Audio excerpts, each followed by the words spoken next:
کچھ باتیں جو اور علماء بھی کرتے ہیں لیکن میں اس میں بدنام زیادہ ہوں شاید اس لیے بدنام زیادہ ہوں کہ ابتدا میں نے کی ہوگی۔ آل رسول سے کیا مراد ہے؟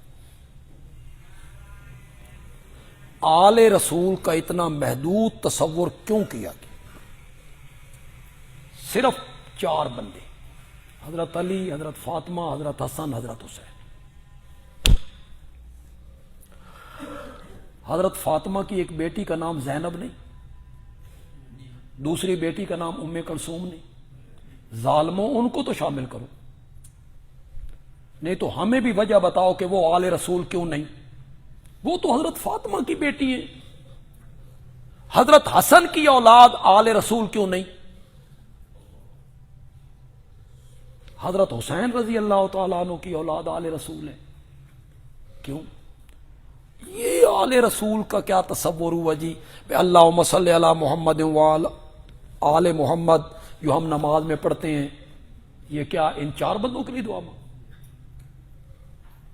اللہ کا خوف کرو یار، کیا یہ تصور پیش کیا گیا ہے؟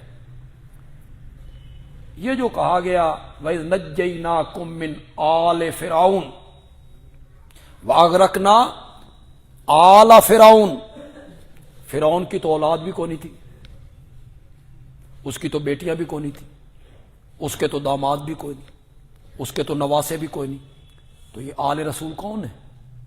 آل فرعون کون ہے؟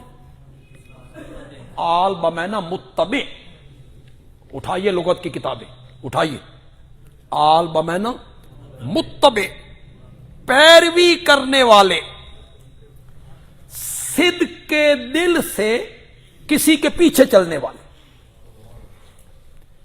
جنہوں نے فرعون کی پیروی کی، قرآن انہیں آل فرعون کہہ رہا ہے، اور جن لوگوں نے آمنہ کے لال کی پیروی کی وہ سب آل محمد میں داخل۔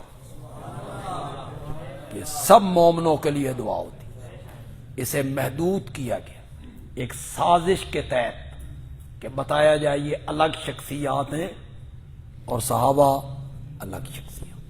اب اس میں حصے ڈالنے والے بڑے لوگ آ گئے، وہ دیوبندیوں میں بھی آ گئے، بریلویوں میں بھی آ گئے، اہل حدیثوں میں بھی آ گئے، ہر طبقے میں آ گئے۔